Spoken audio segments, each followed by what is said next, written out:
जय हिंद साथियों, good morning. मैं आपका दोस्त एंड दोस्त बिलास जैन स्वागत करता हूं आप सबका एसएलएच एकेडमी पर। डेली करंट अफेयर्स की क्लास में आप सबका स्वागत है। देवियों और सज्जनों, मेरा आप सबसे विनम्र अनुरोध है कि आप सब वीडियो को अंत तक बिना स्किप किए हुए पूरा मन लगाकर देखें। और अगर आपको वीडियो पसंद आए तो प्लीज़ वीडियो को लाइक करें, कमेंट करें, शेयर करें और चैनल को सब्सक्राइब करना बिल्कुल भी ना भूलें। साथ ही बेल आइकॉन प्रेस कर लें जिससे हमारी लेटेस्ट नोटिफिकेशन आपको तुरंत मिलती जाए। और आप सबसे एक बार फिर से कहूँगा, वीडियो अंत तक बिना स्किप किए हुए पूरा मन लगाकर जरूर देखना। देखते हैं आज का पहला प्रश्न है, हाल ही में आरबीआई ने किसे एचडीएफसी बैंक के अंशकालिक अध्यक्ष नियुक्त किया है? आपके ऑप्शंस है ए अतुल शर्मा, बी अनिल चौधरी, सी अतनु चक्रवर्ती और डी राकेश पाठक। तो दोस्तों आपको बता दें, हाल ही में आरबीआई ने अतनु चक्रवर्ती को एचडीएफसी बैंक के अंशकालिक अध्यक्ष नियुक्त किया है। दोस्तों अतनु चक्रवर्ती अप्रैल 2020 में आर्थिक मामलों के विभाग के सचिव के रूप में सेवानिवृत्त हुए। इससे पहले उन्होंने निवेश और सार्वजनिक संपत्ति प्रबंधन विभाग के सचिव के रूप में कार्य किया है। नजर डालेंगे दोस्तों एचडीएफसी बैंक की तरफ, तो एचडीएफसी बैंक के वर्तमान में एमडी और सीईओ शशिधर जगदीशन है, जो कि आदित्यपुरी के बाद चुने गए। और इसके मुख्यालय अभी देखें तो मुंबई महाराष्ट्र में इसका मुख्यालय है। और एचडीएफसी बैंक की अगर टैगलाइन देखें तो बी अंडरस्टैंड योर वर्ल्ड इसकी टैगलाइन है। टैगलाइन भी बहुत अच्छे से याद रखें दोस्तों, क्योंकि यह ट्रिकी क्वेश्चंस में आता है और आजकल एग्जामिनर ऐसे ही ट्रिकी क्वेश्चंस पूछते हैं। देखते हैं आज का अगला प्रश्न है, हाल ही में किसने नेल्सन मंडेला विश्व मानवतावादी पुरस्कार 2021 जीता है? आपके ऑप्शंस हैं ए दीप्ति चौबे, बी रूमाना सिन्हा सहगल, सी स्वाति अहाते और डी उपयुक्त सभी। तो दोस्तों याद रखें, हाल ही में रूमाना सिन्हा सहगल ने नेल्सन मंडेला विश्व मानवतावादी पुरस्कार 2021 जीता है। दोस्तों रूमाना सिन्हा सहगल ने डिप्लोमेटिक मिशन ग्लोबल पीस द्वारा नेल्सन मंडेला विश्व मानवतावादी पुरस्कार 2021 जीता है। अब इस लाइन से एक चीज़ बहुत अच्छे से नोटिस कर लें दोस्तों, और नोट भी कर लें। अगर आपसे पूछा जाए कि नेल्सन मंडेला विश्व मानवतावादी पुरस्कार किसके द्वारा दिया जाता है, तो आपको पता होना चाहिए डिप्लोमेटिक मिशन ग्लोबल पीस संस्था है जो इसके द्वारा दिया जाता है नेल्सन मंडेला विश्व मानवतावादी पुरस्कार 2021, जो अभी हाल ही में किसको दिया गया है, तो रूमाना सिन्हा सहगल को। दोस्तों रूमाना सिन्हा सहगल द्वारा जीते गए अन्य पुरस्कार देखें तो इन्हें सबसे पहले 50 बिजनेस लीडर 2021 सोशल एंटरप्रेन्योरशिप के तहत राष्ट्रव्यापी पुरस्कार दिया गया। जनवरी 2021 में इन्फ्लुएंसर शिखर सम्मेलन में international influencer of the year 2021 चुना गया।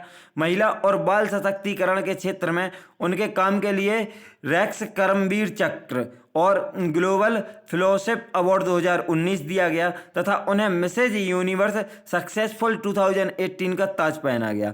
मेरी बात माने दोस्तों तो आप लोग इस पेज का स्क्रीनशॉट ले लें, या फिर जब पीडीएफ प्रदान कर दी जाए तो वहाँ से बहुत अच्छे से ये चीज़ें नोट कर लेना, क्योंकि इतने सारे पुरस्कार उनको मिले हैं और मैं अगेन रिपीट करूँगा तो आपका टाइम ही जाएगा। इससे अच्छा आप पढ़ लेना तो ठीक रहेगा। देखते हैं आज का अगला प्रश्न है, climate change explained for one and all नामक पुस्तक किसने लॉन्च की है? आपके ऑप्शन है एक ए आकाश रानीशन, बी रमेश पोखरियाल निशंक, सी रितेश अहलूवालिया और डी प्रकाश जावड़ेकर। तो दोस्तों आपको बता दें, climate change explained for one and all नामक पुस्तक आकाश रानीशन द्वारा लॉन्च की गई है। यह एक ई बुक है। तो इस ई बुक के माध्यम से लेखक ने जलवायु परिवर्तन के प्रभाव की व्याख्या की है और पाठकों को सरल टिकाऊ समाधानों की मदद से इसके परिणाम को कम करने के लिए प्रेरित किया है। इस पुस्तक को पृथ्वी दिवस के उपलक्ष्य पर लॉन्च किया गया। याद रखें दोस्तों, अगर आपसे पूछा जाए कि climate change explained for one and all के लेखक कौन है, तो आप वह भी वहां पर आकाश रानीशन ही बताएं,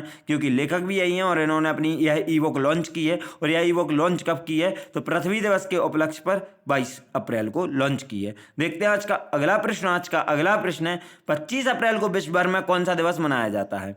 आपके ऑप्शन है ए विश्व विज्ञान दिवस, बी विश्व एड्स दिवस, सी विश्व मलेरिया दिवस और डी विश्व महिला सुरक्षा दिवस। तो दोस्तों याद रखें, 25 अप्रैल को विश्व भर में विश्व मलेरिया दिवस मनाया जाता है। इस दिवस का मुख्य उद्देश्य मलेरिया से लोगों को जागरूक और उनकी जान को रक्षा है। विश्व स्तर पर कुल 106 देशों में 3.3 बिलियन लोगों को मलेरिया का खतरा है। दोस्तों अदर ऑप्शंस पर नजर डालें तो सबसे पहले विश्व विज्ञान दिवस, तो आपको बता दें विश्व विज्ञान दिवस प्रत्येक वर्ष 10 नवंबर को, जबकि राष्ट्रीय विज्ञान दिवस प्रत्येक वर्ष 28 फरवरी को मनाया जाता है।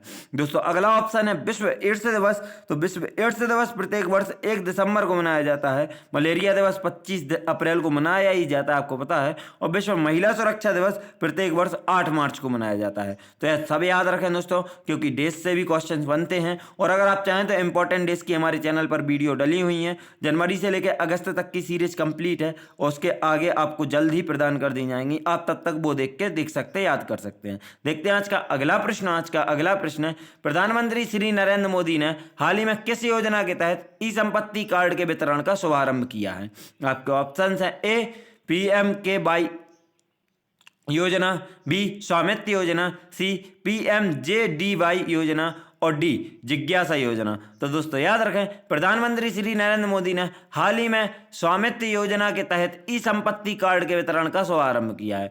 इस योजना के तहत 4.09 लाख संपत्ति मालिकों को उनके ई संपत्ति कार्ड दिए गए हैं। साथ ही मोदी जी ने राष्ट्रीय पंचायत पुरस्कार 2021 भी प्रदान किए हैं। तो दोस्तों यह जरूर याद रखें कि स्वामित्व योजना के तहत आपको ई संपत्ति कार्ड वितरण किए गए हैं। देखते हैं आज का अगला प्रश्न। आज का अगला प्रश्न है, निम्न में से किस एयर वाइस मार्शल ने हाल ही में पश्चिमी वायु कमांड मुख्यालय में वरिष्ठ अधिकारी का पदभार संभाला है? आपके ऑप्शन है ए PS करकरे, बी के अनंतरमण, सी संजीत मेहता और डी संदीप सागर। तो दोस्तों याद रखें कि PS करकरे ने हाल ही में जो कि एयर वाइस मार्शल हैं, हाल ही में पश्चिमी वायु कमांड मुख्यालय में वरिष्ठ अधिकारी का पदभार संभाला है।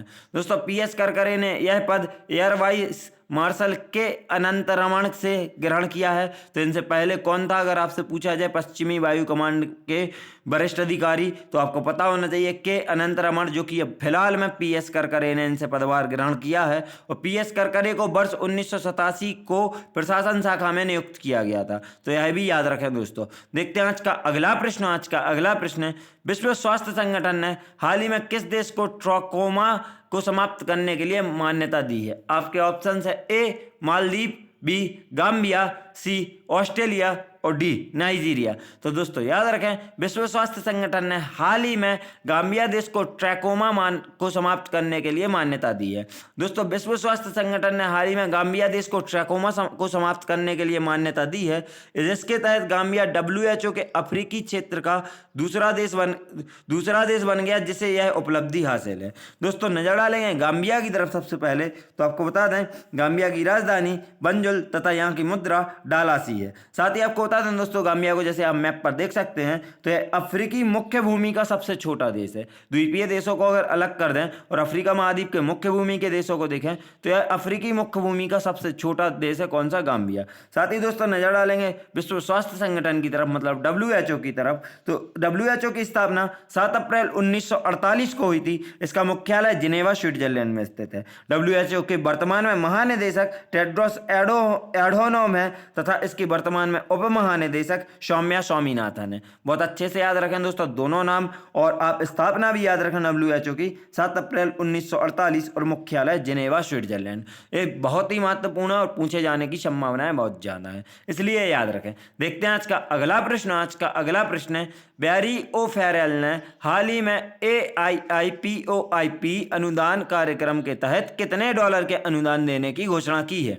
आपके ऑप्शन है ए 1 मिलियन ऑस्ट्रेलियाई डॉलर, बी 1.4 मिलियन ऑस्ट्रेलियाई डॉलर, सी 2 मिलियन ऑस्ट्रेलियाई डॉलर और डी 2.7 मिलियन ऑस्ट्रेलियाई डॉलर। तो दोस्तों आपको बता दें, बैरी ओफेरेल जो कि ऑस्ट्रेलिया के उच्चायुक्त हैं, ने हाल ही में AIIPOIP मतलब ऑस्ट्रेलियाई भारत इंडो पैसिफिक महासागरीय पहल भागीदारी अनुदान कार्यक्रम के तहत 1.4 मिलियन ऑस्ट्रेलियाई डॉलर के अनुदान देने की घोषणा की है। इस AIIPOIP की घोषणा लीडर्स वर्चुअल समिट में जून 2020 में की गई थी। देखते हैं आज का अगला प्रश्न। आज का अगला प्रश्न है, निम्न में से किस देश ने हाल ही में चीनी बेल्ट एंड रोड इनिशिएटिव में शामिल होने के लिए विक्टोरियन राज्य का समझौता रद्द कर दिया है? आपका ऑप्शन है ए जापान, बी रूस, सी ऑस्ट्रेलिया और डी अमेरिका। तो दोस्तों याद रखें, इनमें से ऑस्ट्रेलिया ने हाल ही में एक ऐसा देश है जिसने चीनी बेल्ट एंड रोड इनिशिएटिव में शामिल होने के लिए विक्टोरियन राज्य का समझौता रद्द कर दिया है। ऑस्ट्रेलिया ने हाल ही में चीनी बेल्ट एंड रोड इनिशिएटिव में शामिल होने के लिए विक्टोरियन राज्य का समझौता रद्द कर दिया है। ऑस्ट्रेलिया का कहना है कि विक्टोरियन राज्य का समझौता उसकी विदेश नीति के प्रतिकूल है। दोस्तों आप चीनी बेल्ट एंड रोड इनिशिएटिव का देख रहे होंगे नक्शा कि कैसे यह पूरे विश्व को जोड़ने की पहल है एक तरह से, और यहाँ से आप अफ्रीका महाद्वीप, एशिया महाद्वीप, यूरोप महाद्वीप और ऑस्ट्रेलिया महाद्वीप चारों में देख रहे हो कैसे लिंक किया जा रहा है। इंडोनेशिया, भारत, श्रीलंका, चीन आपस में सबको। तो यही है दोस्तों, हम नज़र डालेंगे ऑस्ट्रेलिया की तरफ। तो सबसे पहले आपको बता दूं, ऑस्ट्रेलिया की राजधानी कैनबरा है। ऑस्ट्रेलिया की मुद्रा ऑस्ट्रेलियाई डॉलर। सम्राट एलिजाबेथ द्वितीय तथा यहाँ के वर्तमान में गवर्नर जनरल क्वेंटिन वाइस और प्रधानमंत्री स्कॉट मॉरिसन है। दोस्तों ऑस्ट्रेलिया महाद्वीप के बारे में बता दूं तो ऑस्ट्रेलिया महाद्वीप विश्व का सबसे छोटा या सातवां बड़ा कह सकते हैं, क्योंकि 7 ही महाद्वीप हैं, तो विश्व का सबसे छोटा महाद्वीप ऑस्ट्रेलिया महाद्वीप है। देखते हैं आज का आखिरी प्रश्न। आज का आखिरी प्रश्न है, हाल ही में 24 अप्रैल को निम्न में से कौन सा दिवस मनाया गया? आपके ऑप्शन है ए विश्व पशु चिकित्सा दिवस, बी शांति के लिए बहुपक्षवाद और कूटनीति का अंतर्राष्ट्रीय दिवस, और सी राष्ट्रीय पंचायती राज दिवस। तो और डी उपयुक्त सभी। तो दोस्तों याद रखें, हाल ही में 24 अप्रैल को विश्व पशु चिकित्सा दिवस, शांति के लिए बहुपक्षवाद और कूटनीति का अंतर्राष्ट्रीय दिवस और राष्ट्रीय पंचायती राज दिवस तीनों मनाए गए हैं। तो आपका सही आंसर होगा ऑप्शन डी उपयुक्त सभी। बहुत अच्छे से याद रखें दोस्तों, यह क्वेश्चन स्पेशली इसीलिए डाला कि 24 तारीख के 3 दिन थे, तो आपको तीनों दिन एक साथ 24 के लिए याद रखना है। कौन कौन से? विश्व पशु चिकित्सा दिवस, शांति के लिए बहुपक्षवाद और कूटनीति का अंतर्राष्ट्रीय दिवस और राष्ट्रीय पंचायती राज दिवस। यह तीनों आपको बहुत अच्छे से याद रखना है। एक राष्ट्रीय स्तर पर है और दूसरा इंटरनेशनल पर, दोनों इंटरनेशनल पर बाकी के। दोस्तों हमारी वीडियो यहीं समाप्त होती है। वीडियो को अंत तक देखने के लिए आप सभी का धन्यवाद। अगर आप सबको वीडियो पसंद आई हो तो प्लीज वीडियो को लाइक करें, कमेंट करें, शेयर करें, चैनल को सब्सक्राइब करना बिल्कुल भी ना भूलें। साथ ही बेल आइकॉन प्रेस कर लें, जिससे आप सबको हमारी लेटेस्ट नोटिफिकेशन तुरंत मिलती जाए। अगर आप हम सबसे social media like Facebook, Instagram, Telegram पर जुड़ना चाहते हैं तो आप हमारे डिस्क्रिप्शन बॉक्स से लिंक द्वारा हमें फॉलो कर सकते हैं। और अगर आपको इस क्लास की PDF चाहिए तो प्लीज़ आप हमारे टेलीग्राम चैनल SLH अकेडमी को ज्वाइन कर सकते हैं। वीडियो को अंत तक देखने के लिए एक बार फिर से धन्यवाद। दोस्तों अगर आपको वीडियो पसंद आई हो तो प्लीज़ ज़्यादा से ज़्यादा शेयर करना। जय हिंद, जय भारत, आपका दिन मंगलमय हो।